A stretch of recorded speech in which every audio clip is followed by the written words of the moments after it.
Okay, this is chapter 3. Now, I have went over the beginning, and then we went to chapter 2, and I talked about having my first and my second child. Um, one with Howard, one with Sneaky Pete. His real name was Lavoy Tyler. And, so I don't even bring up the men in between. That's not important. Um, so now we on to, oh, and I talked about Craig Reeves, Tex. My third child, which is a daughter. Now, we're on to my fourth child. So, um, after me and Tex broke up because he was a bum, and I don't mean that to be disrespectful, it's just what it is. He didn't have a job. He liked to drink. He liked to hang out. He could cook his ass off, but his denial of his kids, not just mine, his other kids, got to a point where it was just too much. So, um, I'm still looking for love. I'm still looking for love in all the wrong places. I have daddy issues. I have trust issues. I have low self-esteem. I'm just a mess. But I don't know it. I didn't realize that I was a mess because all the adults in my life have failed me. You know, I'm just on a roller coaster ride to destruction, and I have not learned up until this point that this was destruction. Um, at this time, Pete was going with Sherry Donaldson, and my daughter was not even one. And so we had to co-parent, and Pete took very good care of my daughter, but I had to drop my daughter off to him and Sherry. So I was a little devious motherfucker because I just didn't like the situation. I would drop her off with nothing, and he would bring her back with everything. Every time. I would drop her off with nothing, he would bring her back with everything. He'd be bitching and moaning, but he knew what I was doing. Everybody knew what I was doing. Now, 257 Furman Street. This is with Sweet James. This is with the Whiteheads. This is with the Stackhouses. This is with Turgey and Tika come into my life. Now, my mom lives in one apartment, and my sister lives in another apartment because she's now full-blown schizophrenic, crazy than a bug bed. She climbed the utility pole to get the birds off the power lines. We had to call the people for her to get her down. She was walking around with a mannequin head on the back of her and all this jewelry. She was talking to herself. She was walking all over Syracuse. It was very embarrassing for my sister, not for me. I felt bad because she couldn't help it. She just couldn't help it. She couldn't control what was going on in her brain. She would smoke 4 packs of cigarettes a day. She was on medication that wasn't working, and I didn't know how to help her, and my sister didn't help her. She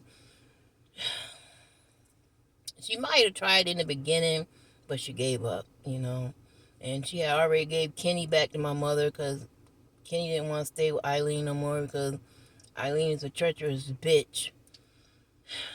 And I will get into why I feel that way in another chapter. But 257 Furman Street was the shit. I was still living over the bar, okay? And I had to go to work because I was a certified nurse's aide. And I would drop my kids off to my mom. Even though she was stone cold crazy, I still dropped my kids off over there to her because the neighborhood will watch my children. When I tell you The neighborhood, John who was dead, he died on Halloween. That was my nigga. Turgy, Tika, my brother was there, Eileen was there. It was just a lot of people that would look out for my kids, so I never worried about dropping my kids off there. My mother, she didn't like my older son Antoine, so it was touch and go with them all the time. So I turned that air conditioner on. It's about 95 degrees down here right now outside, and it's hot in this car. So I'm trying to make a living, and I work at Loretto.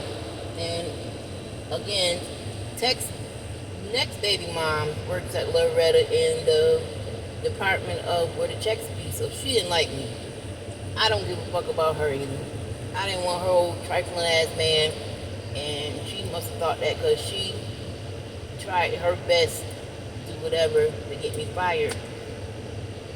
So I'm busy trying to ignore her ass and do my damn job, go to church, take care of my kids, and live my best life. So at this time, I was driving a blue van I had bought. It was kitted up. It was nice. It was enough room for me and my kids. And I would just go on Furman Street and sit outside in my van. I really didn't go into Francis' house a lot. I went in there. I didn't go to my mother's house. I went in there, but I really just stayed outside because that's where the fun was at. So, or I was staying there. It was nothing for me to stay over there and hang out with the Whiteheads and Morel and all of them OGs out there, slinging and slanging. And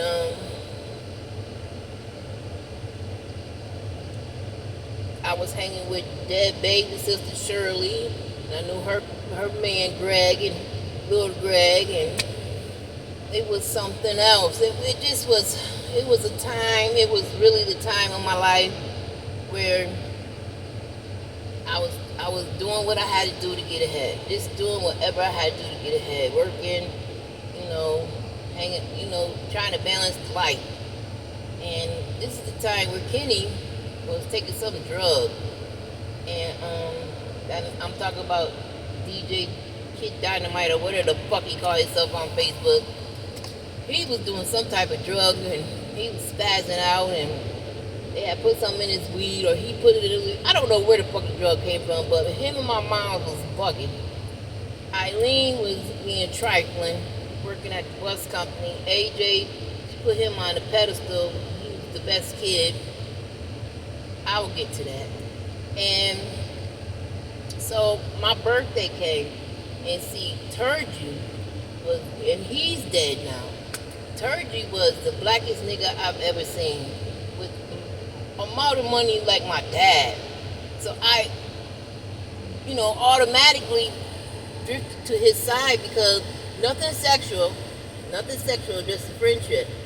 And he was going with Tika. So that's how I met Tika. And anything I wanted, Turgy gave me. I don't care what it was. Anything I needed, Turgy would give me. He always looked after my kids. He always say, man, I got you, man. Go ahead, go to work. Because, we out here, we doing it. So, one day it was my birthday, September 28th. I'll never forget it. Me, John, Turgy, and a couple other niggas that I don't want to mention because this ain't about them. Sitting outside. I had put the kids on the bus to go to school because I probably was staying over there for a little while then, in between households or whatever. I never really lost my home over it, but I just would transfer the bus over there when I was over there so they could go to school. My kids went to school on the west side. And the bus came at 7:05 and 7:30 we started the celebration. I was gone by noon. We had drank, cooked out, smoked, laughed, seen a fight, watched some action, all type of transactions, The police came, everything by noon. And that was the first time I've ever had a birthday party. And it was an informal, straight outside birthday party. It was given to me by Turgid. First time I ever had a party. Because I didn't have no parties at my dad's house. None of that. Nope.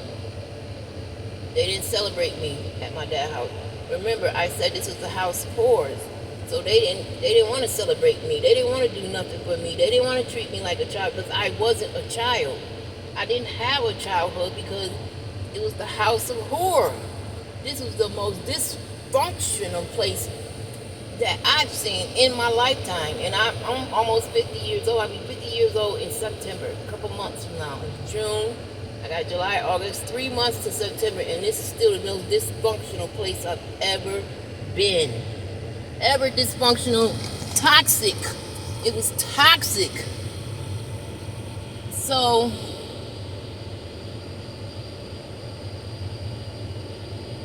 again, I'm trying to be my adultness. I'm still not an adult. I'm still not an adult. I'm still a child. I'm still growing up, and I had a lot of growing up to do. But I had these kids, and I had to fake it till I make it because I still wasn't grown. I was still a child. I was still thinking like a child. I was still acting like a child. But in the hood, which 257 was, Furman Street was the hood. Nobody, second guess nothing over there because it is what it is over there. And this is a time that when, my mom climbed at the utility pole and stack houses out there, everything. So after my birthday party, me and Turgid was like this, That was my brother. And I miss him to this day, but that was my brother. Even though I had Kenny and I had George and I had Richard, those were not my brothers. Turgid was my brother, because they didn't treat me like a sister. They was very disrespectful towards me. And Kenny, George, and Richard was all on drugs. And they still looked at me as though I was the fucked up person. So I'm the black sheep of the family. Have always been the black sheep of the family. And will continue to be a black sheep of the family, which I have accepted now. I'm 50 years old. I've accepted that I don't want none of y'all in my life now. And I don't push them away. See, when they was pushing me away, I didn't understand it. But now I'm pushing them away. They can't accept it. And they're very upset with me now. But let's just keep going where I'm at. I'm going to keep turning this air conditioner on because it's hot in this motherfucker. So,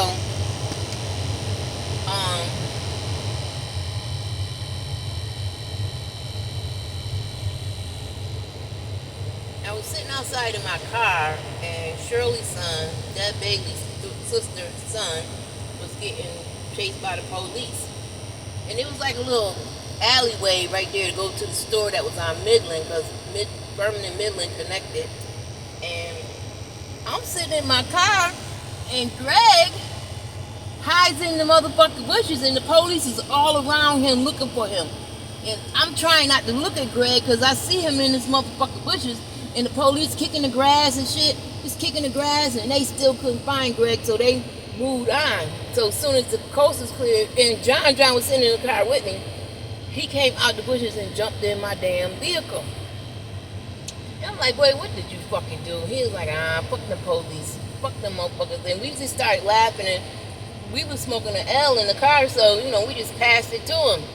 And then he's like, yo, I'm about to bounce because, they there looking for me. So he went towards the Minor Street on Furman. The police came back through the cuts and asked us, have you seen him? We was like, I don't know. Seen who? Because there's no snitching in the hood. So I don't know what you're talking about, sir. I ain't seen nobody. So me and John laughed about that for years. We laughed about that for years because they had that boy squared up. They just couldn't find him in that grass because it was like an alleyway and the grass was kind of high. And then All of a sudden, the Whiteheads came. I'm talking about all of them. I don't know what the fuck happened, where the fuck was going on, but all I know is they started fighting the police on Farmer Street. Now, as a 923 Cobra Drive in the Valley type person, this is the first time I've ever seen anything like this. The police took off their belts and their guns and everything and straight up fought the Whiteheads. Sweet James was out there, my sister, and everybody was out there. And a lot of people got arrested today. I know my sister got arrested because she tried to interfere with it. Not my black ass. I sat in the motherfucking car and watched. I watched the motherfuckers happen. I was not getting out and helping a motherfucking soul like no police. But I was rooting for the niggas on the motherfucking furnace because that's, you hear, you root for us. That was the type of attitude they had then. And after that, my sister got out. I had to watch her house, and I had to go to work. And, life just continued. Even though shit was happening, every day is a new day to make it get better, get right, get over it. So, this is the day that the next day, Kenny had to be taken to psychiatric because he took some fucking drugs, made him run. He just couldn't stop running. He ran from the south side to the west side, back to the south side, back to the east side, back to the south side. And finally, when Turgey caught him, they had to take him to the psychiatric and get that shit out of his system. And then, everybody, laughed about it and everything, but something was wrong with him then. And I guess nobody, paid attention to it. And then he couldn't read or write. I had to help him fill out job application. So he was illiterate at that time because he done been through a lot himself. He got his own story to tell, but he was illiterate at that time. So, we just had to chop it up to that. This nigga don't know no better. This stupid motherfucker. So, this where Clary Felder comes into my life. Like I said, I met him at Grandma Burger. That was the Gibbons restaurant on Salina Street. And the guy that was doing Grandma Burgers, he's now dead. So it's a lot of death around me. It's a lot of drugs around me. It's a lot of disrespectful and this failure around me. It's a lot of nothing around me. It's nothing good. I didn't grow up in a good position of where people was treating me right. I've been robbed. I've been sexually assaulted. I've been everything under the book. I done sold drugs. I done carried drugs. I done seen drugs. I done seen people shoot up. I done seen people smoke the pipe. I done had shit knocked out my hand because at this time, water, okay? Water, they were dipping cigarettes into the water. And at that time, I was smoking cigarettes, Newports. I done had that. Listen, my life was so dysfunctional and toxic that, I'm surprised I made it to 50. I really am surprised. It is so surprising to me that I made it to say I am going to be 50 years old. And I haven't mentioned everything because some things ain't meant to be said, but I'm mentioning everything that I need to say. So me and Clary started off good. We really did. He was a drug dealer, but I was so used to it.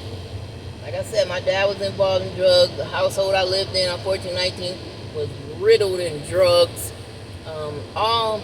Let's see, Barbara, Keita, Lucille were drug addicts.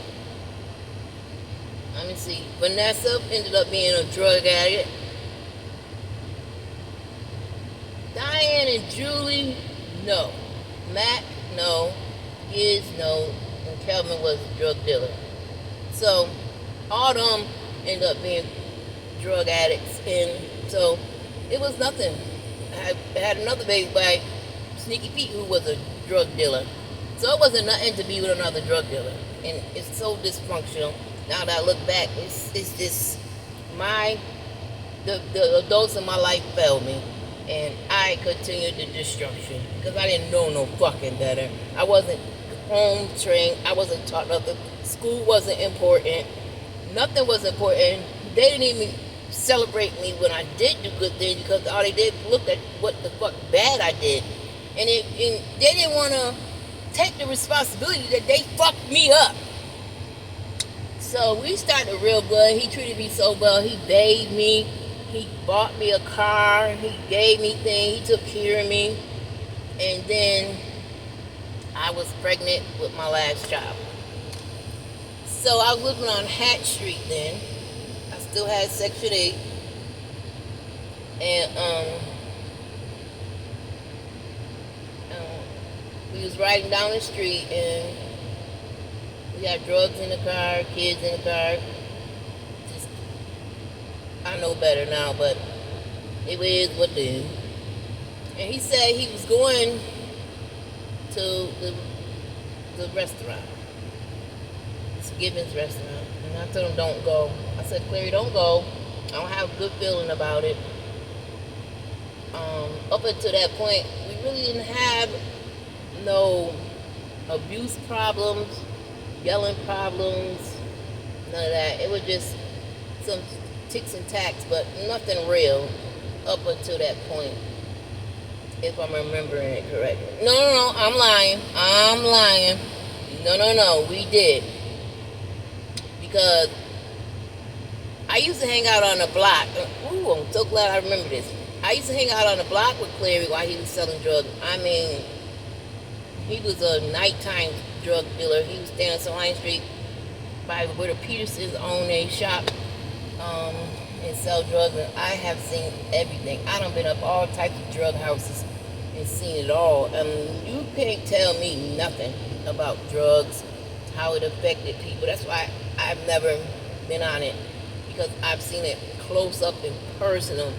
People that I knew in the daytime, different person at night. I mean, they was sucked out, dried up, stinking, a hot ass mess. Some of them even worked in 9 to 5 and still at nighttime on Salina Street at that time, they was walking zombies.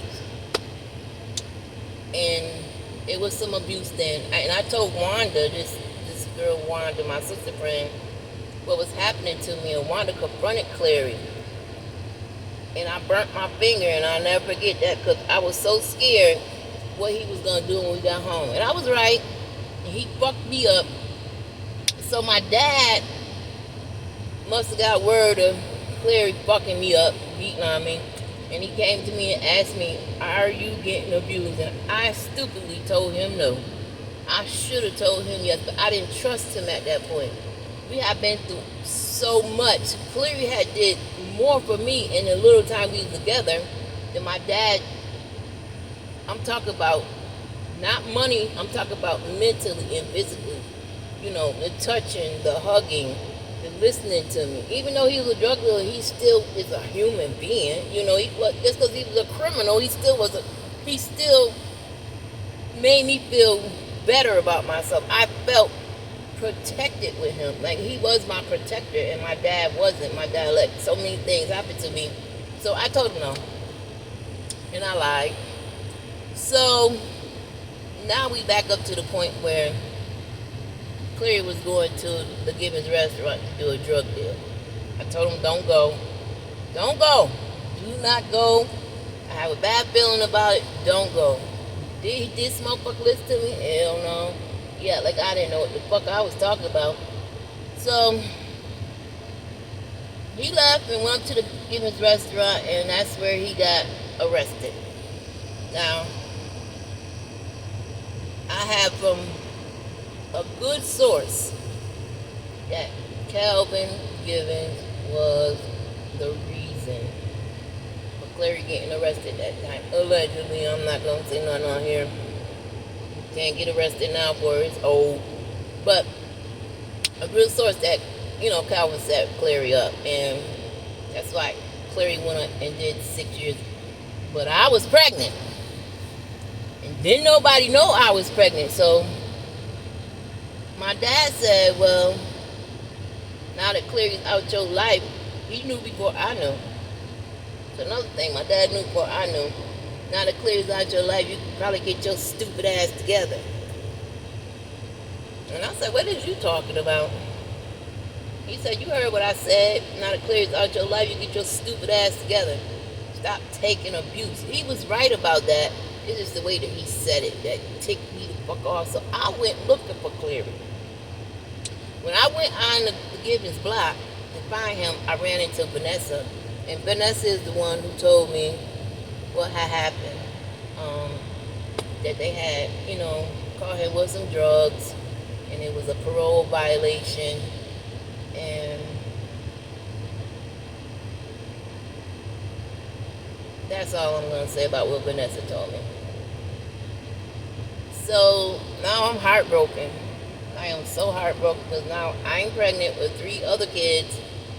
And I don't know what I'm about to do. Because I wasn't working because Clary was taking care of me. I had a car. So I just started doing destructive shit again. I started going out. I started partying. It went on for like 2 months, and then I got talked to by Twiggy. Here go Twiggy back in my life again. And Twiggy said, what's going on? It seemed like, you're out of control, or you need to be rebalanced or reset. And that was Twiggy. She was always the person of reason. She always said it to you where she meant what she said, but it wasn't hurtful.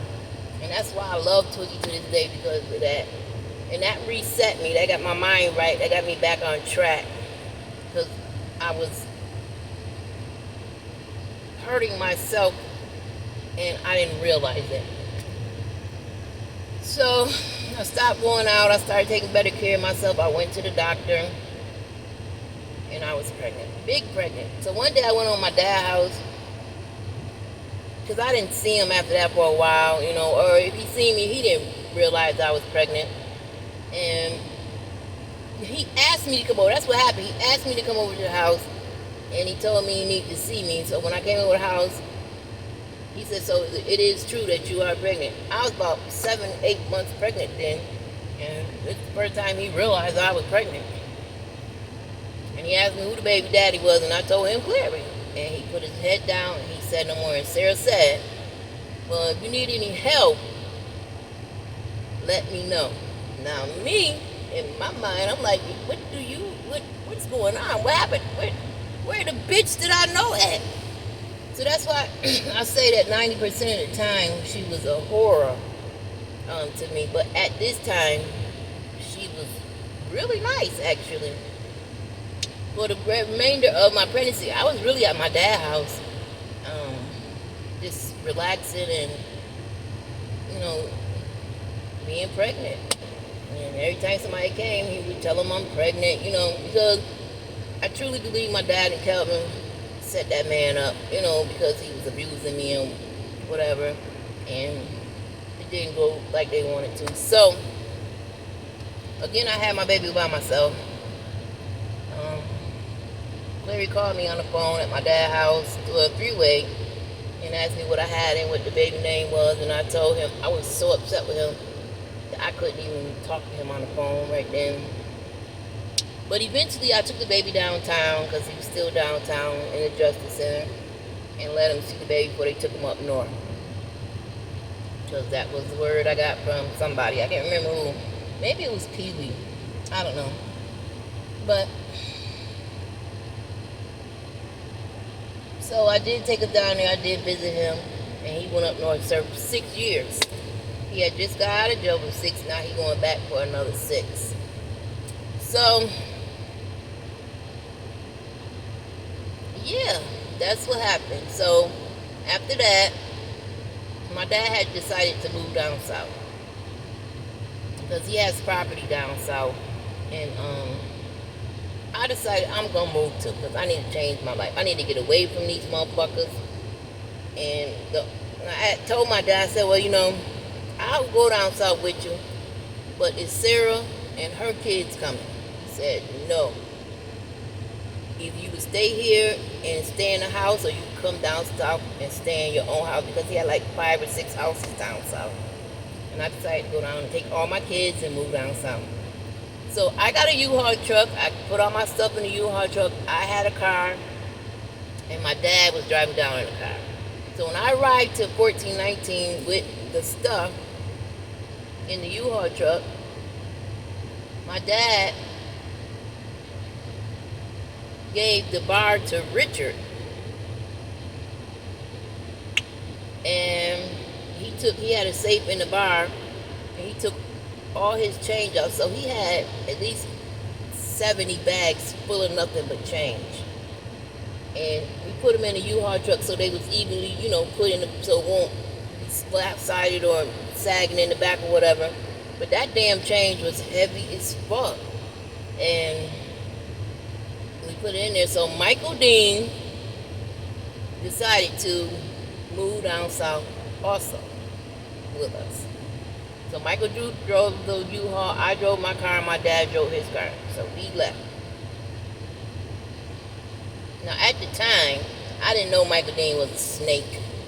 At the time, I didn't know he was evil. At the time, I didn't know he was a fucking thief. Didn't know none of this. So we're going down the road. My dad's car broke down, so we had to get his car fixed. So he had to jump in the car with me, and until he got his car fixed, and then we headed on down the road. Now, me and my dad's relationship was still strained, but I thought moving down south we could, get our relationship back on track and be father and daughter, and he get to know his grandkids. But he had a hard time accepting my last child by Clary. He did not like that child just because it was Clary's son.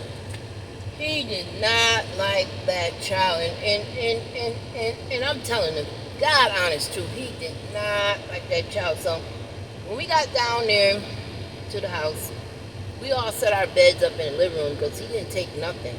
He took some clothes and that change, and that was it. And it needed to be work done in the house, and so I went and got a job immediately. And so before I could get to go to the job the first day, we were sitting in the living room with all these beds in there and stuff, and my last son name is Duke, and Duke started crying. He was just crying. Because we couldn't let the kids outside because the grass wasn't cut and snakes down south. So kids couldn't really, had to play in the house, or I had to take them somewhere. I didn't have no money to take them nowhere at that time because I had, I didn't bring that much money down, but I paid for all my gas and stuff, the food. My dad paid for some too, but most of the time so I went to the grocery store and got food to bring back to the house. So I spent my money on that. My dad said, I'm tired of that little nigga crying. And I was like, well, Duke had to be about 6-7 months old. He wasn't that old at all. And he got the belt and tried to whoop Duke. And I told him, don't you put your fucking hands on my child. He's just a baby. Leave him alone. I don't know why you don't like him. He has nothing to do with whatever you and Clary had. It doesn't have nothing to do with my child. He said, if you don't shut him up, I'm going to fuck him up. And got up. And my dad was a big man who had knee problems. He had a big stomach. He could hardly walk. But he got up to hit Duke. And I grabbed that damn belt and I wrapped it around my hand. And I told him, if you ever put your hands on any of my kids again, I'm going to fuck you up. And I called the police. And then another thing is, Michael Dean was sitting there laughing. He thought everything was funny. He didn't interfere. He didn't do nothing but watch. See, that's what Michael, his task was to watch. Okay? Evil motherfucker, man. Evil motherfucker. And so I called the police. I was like, yo, this nigga, he can't keep trying to hit my child, I'm sick of that. Because ever since we had got down there, he just kept on fucking with this little baby. And I didn't understand why he didn't, want to be bothered with my damn son. So, I don't know if you can hear me with this air conditioner on. So, after that, the relationship was over. I couldn't get back into his good graces. I was never into his good graces. Everything I had tried had failed. So I told him after that, I got a job now. I'm going to move over to the other house and give us some space because it wasn't working. It wasn't working. He just irritated by anything I did after that point. He was just was not feeling me at all as usual. It just went back to what the fuck. And he brought up all that old shit. He never brought up the shit with Shawana and Michael, though. He didn't bring that up. But he brought back all that old shit I ever done as a child. And so I was like, yeah, okay. So Roosevelt and Jerry came down south because Michael had called them and told them what happened. So they both arrived and they pulled me into the corner and threatened me. And Jerry told me he would slice my fucking throat if I ever tried to hurt his brother. And Roosevelt told me, you ain't never been shit. You ain't my niece. My niece wouldn't act like this.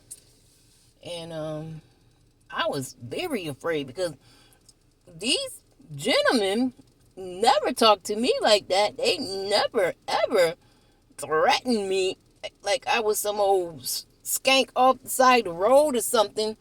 And that's how they treated me. They looked at me up and down like, I wasn't shit. And then Jerry spit in my way. He didn't spit on me, but he spit in my way like, disrespectfully. So I knew I had to get out of there. So I packed my shit up and went down the street, which is more than just down the street. It's the country. And I moved into the other house, and then I left Michael there. Me and my kids, got together. I met a gentleman down there who we started a relationship. So about a month or half later, 2 months, this was 2001. This is the same year the 9/11 attacks, the same year Aaliyah died. And I was at my house when Aaliyah died. I'll never forget that because that shocked me. And 9/11 also, I was at my house. That shocked me, but they was back to back. And so Michael and my dad came. He said, Michael got moving here. I said, why? He said, because he's a thief. He's been stealing from me. And I looked at Michael. Michael looked at me. I said, okay. Whatever. Because at that time, I didn't know this nigga was a snake. And my dad said, he can't ever come back to my house again. I said, what? So Michael came in. He was like, I ain't going to be here for long. I'm waiting for, a ticket to go back home because I ain't staying down here. I said, okay. Now, at that time, I didn't know like Michael was a snake. I'm going to be honest with you. I thought my dad was tripping. So, we was all up in that house. Me, my friend, and my kids, and Michael. For about 2 weeks or so. And when I found out something was wrong with Michael was when this lady down the street was doing my hair. And Michael was standing there and she had did my hair some spider shit. It looked horrible. And so I looked at him. I said, how you look? He said, you look so beautiful. Oh, you look so nice. I said, oh, for real? He was like, yeah. He said, don't look in the mirror. You look beautiful. Let's just walk down the street. And Sutton said, don't believe that, motherfucker. Look in the mirror. And when I tell you I was horrified at my hair because she had my hair braided up in some spider shit up the top of my head sticking straight up in my head. That shit looked a mess. And I looked at him and I said, well, why would you let this bitch braid my hair like this and you not say a motherfucking word? He said, I don't give a fuck. I don't give a fuck about nothing. I don't give a fuck about none of y'all. Oh, look. No. And then he started laughing. And then after that, Michael left. And that's what I remember. That's what I remember. So then my dad came down and told me that Sarah was coming down south. And I said, what? He said, yeah, she's leaving up there and she's coming down here with us. Because I'm at the house by myself and, I need somebody there since you don't move down here to the house. And right then and there, I knew I had to get out of motherfucking Alabama. So, this is where I meet Clary's mother. I went because me and my cousin Ann drove over to Birmingham, Alabama to drop my son off. And this is where Clary's mother, who I had never met before, this is my first time ever meeting her, but we always talked on the phone occasionally. But this is the first time I ever seen her face to face. She was like, you know what? It looks like you running for something. I was like, yeah, I'm running. I've been running all my life. And, I sat down and talked to her. And this is another woman that accepted me in her home, treated me better than my own family had ever treated me. And she said to me, well, if you decide you need more help, you come back. I said, do you mean that? She said, yeah, I can accept you and your kids and my grandson. So I left my son there with her, Clary's child. And I drove back to Syracuse not Syracuse, back to Alabama because my kids was in school. Me and Ann, we was in a pickup truck, my dad's truck, because my car had broke. And what I did is I took his truck back. I made a decision that me and my kids is not going to stay there with Sarah Gibbons coming down there because I know her and all her motherfucking kids was coming too. And a whole bunch of drama. And I didn't want to deal with it. So I packed my kids' shit up as much as I could. And I took my dad's car to the bus station. I hopped on the bus, left the keys on the seat. And I went to Birmingham. Never talked to my dad. Never told him I was doing it. I ran. But before I ran, I had went over to Penny and Clyde to get help from them, and they said they couldn't help me. Penny definitely couldn't help me. Oh, she stuck her nose up on, but Clyde, he was trying to help. He really was, but he couldn't because he didn't have the resources to help me. Penny, she could, but she didn't want to. And we'll get into that another time. It's a whole chapter about that. But so I decided I was moving over there with Clary's mother. And I got left his truck at the bus station, and I left. And I moved in with Clary's mother. So, yeah, that's what I did. So, I'm going to end that chapter there because I have so much more to tell you. So much, my life still went back down the tube. It didn't stop there, the destruction of me. It didn't stop there because I never got no help. I never went to counseling. I never knew that was something wrong with me. I never knew that childhood trauma carries into your adulthood until you deal with it. I didn't know that. So many things I learned in my later years that I wish I would have knew when I was younger. I would have been in a different mind space. I would have been in a different predicament in life. I wouldn't have had so many dramas and troubles and fucking for the feelings. And it was just a lot that I've been through in my life. So anything to take out of this chapter is you can't help nobody till you help yourself. You cannot dismiss issues with yourself. You have to deal with it. And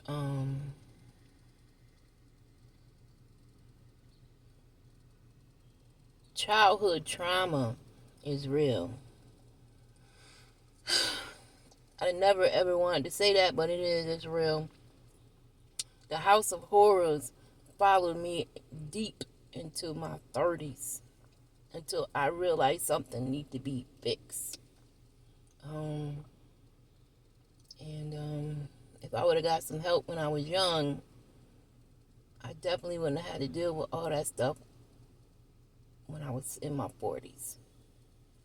Because that's when I got to dealing with it, in my 40s. Late 30s, early 40s.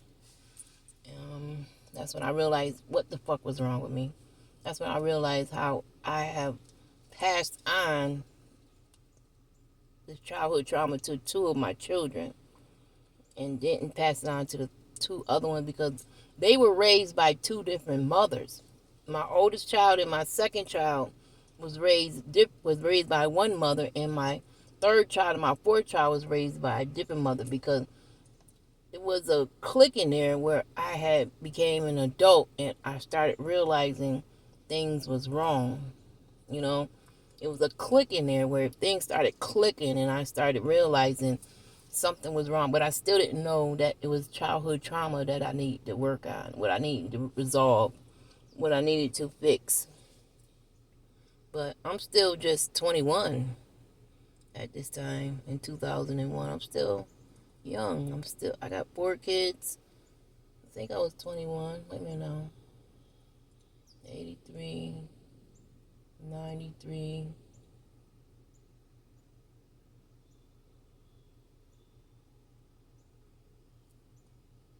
You know, I'm still young. But I'm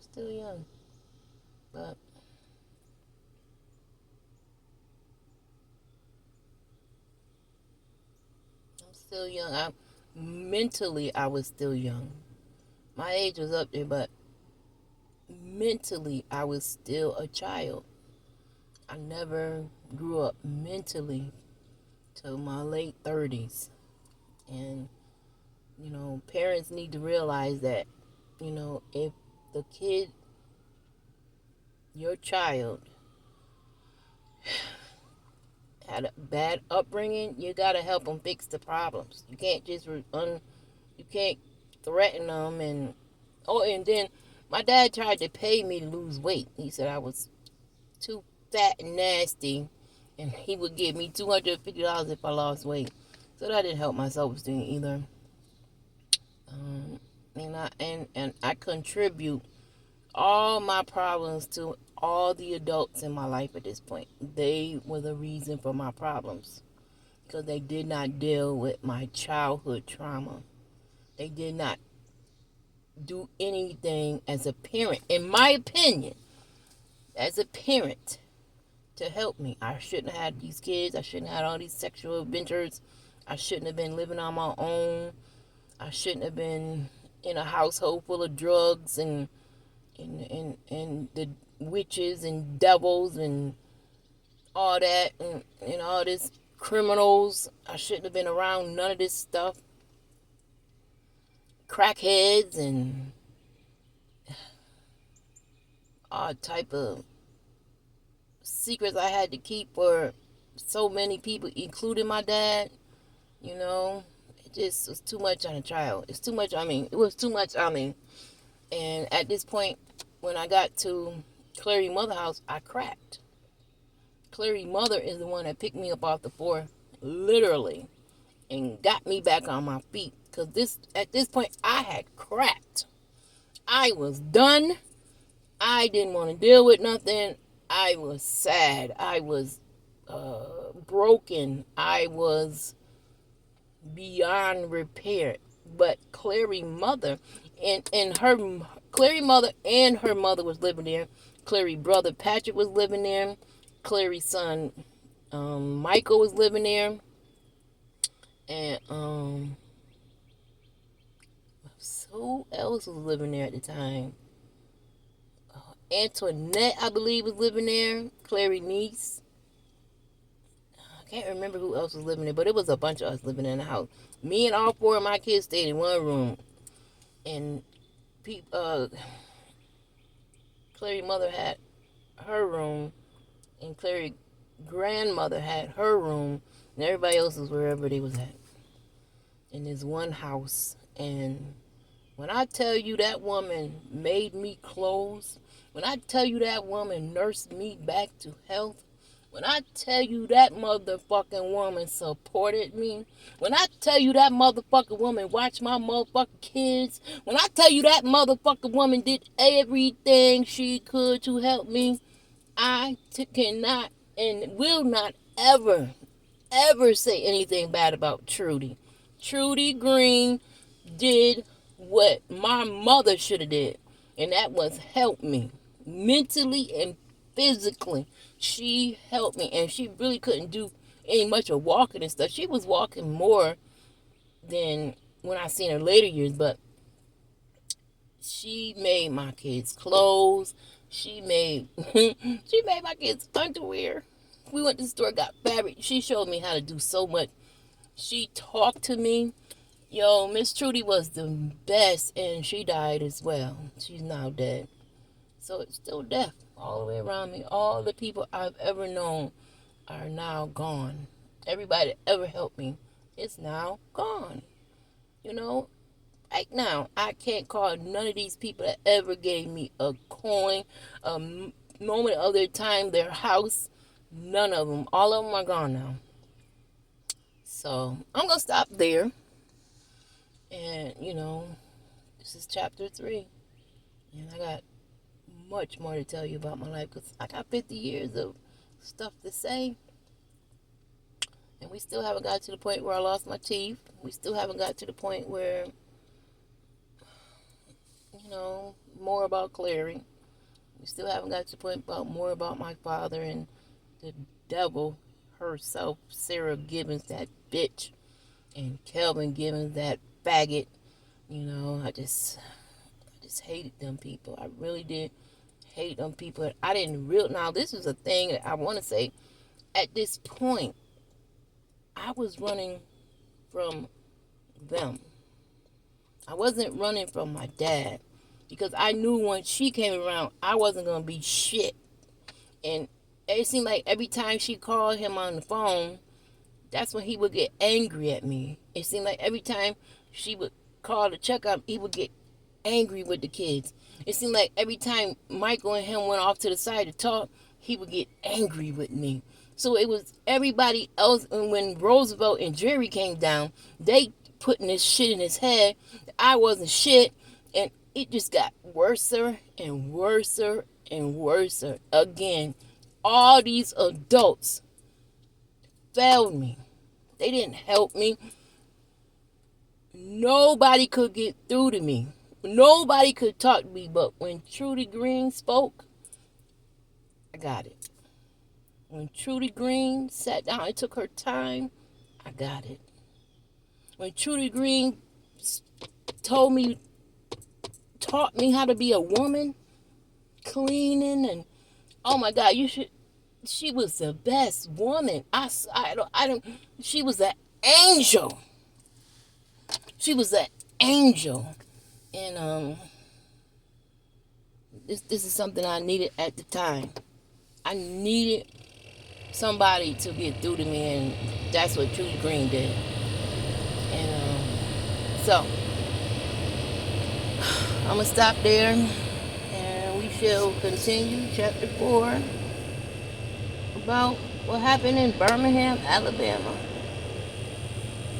and how did I get to where I am now. I'm just gonna continue telling the story. I gotta get it out, and I'm not taking none of this baggage, none of this bullshit, none of this story into being 50. When I walk into 50, baby, I'm walking in without no baggage. I'm walking into 50 with the best intention to keep on going, and don't relive nothing. Don't dream about nothing. Don't be ashamed about nothing. Don't be sad about nothing. Don't be stressed about nothing. I'm not doing none of that no more. I'm walking into 50. Fuck all these motherfuckers who ain't never did shit for me. Fuck all these haters. Fuck all these motherfuckers that just want to see me be fucked up. Fuck them all. That's not when I get 50. That's right now. I'm just saying, once I get into 50, all them people are going to be wiped off my memory, per se. Not literally, but per se. But I always say now that, may they rest in peace. May they all rest in peace. May they all rest in peace. Some of them might say rest in hell. But may they all rest in peace because they're dead to me. They're not alive in my mentality, because if I try to alive them, then it comes with the damage that was done. Nah, we ain't doing that. They all dead. They all are dead in my mind. Not literally. Most of them are dead, but some of them are still alive. May they rot in hell. May karma get them. May they get everything they ever applied to me. Whatever they ever done to me, may they get it all back. Because it was unnecessary the way they treated me as a child and an adult. So, it's 55 minutes. I am going to see you later. And I'm sweating like a motherfucker in this car, and I'm hot, and I'm tired of being hot in here. So, that's it. Later.